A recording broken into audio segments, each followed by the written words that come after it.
तो बार बार ये कहना आप बंद कर दीजिए कि वो कुरान पढ़ रही है इसलिए संविधान नहीं मान रही है। अच्छा नहीं लगता, आप पढ़े लिखे आदमी हैं और आप समझते हैं कि कुरान क्या है और गीता क्या है। पॉलिटिक्स में आप कुरान को, गीता को, शरीयत को मत लाइए। मौलाना साहब को बुरा लगा तो मैं एक बात जरूर कहूंगा, मेरे भाई की तरह है, मैं कभी नहीं चाहता मेरे किसी भी शब्द से, वाक्य से किसी को भी बुरा लगे।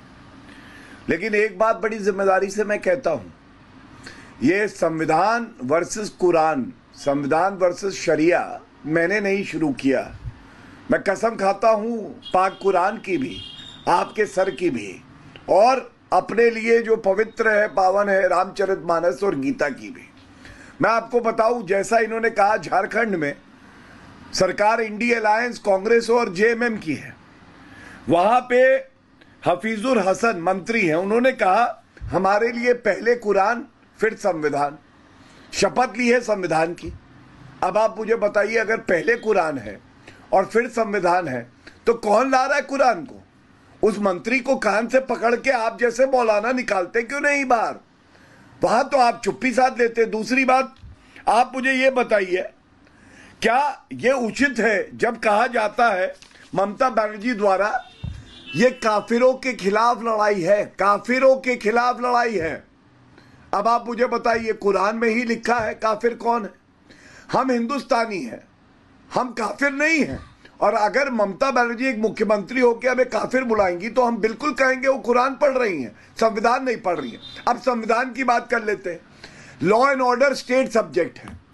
कौन दंगा करा रहा है? घुसपैठिए हैं, कोई और व्यक्ति है। जेल में डालने की जिम्मेदारी किसकी है? ममता बनर्जी की। विफल कौन हुई? ममता बनर्जी हुई, क्योंकि उनको इससे कोई मतलब नहीं है कि दंगाइयों को हम जेल में डालेंगे। उनको मतलब है कि ये मेरा वोट बैंक है, दंगाई है, आतंकवादी है तो क्या है, हम उनको संरक्षण देंगे। दूसरी बात, वो कानून बताइए मौलाना साहब जिसमें कोई मुख्यमंत्री कह सकता है कि केंद्र की सरकार द्वारा संसद में पारित कानून को लागू नहीं करूंगी, ये आप नहीं बताएंगे। और मैं अंत करूंगा, एक हुमायूं कबीर है टीएमसी के नेता, उन्होंने क्या कहा आपको मालूम है? मुर्शिदाबाद में 70% मुसलमान है, 30% हिंदू हैं, हम जब चाहेंगे गंगा में उनको बहा देंगे मार के।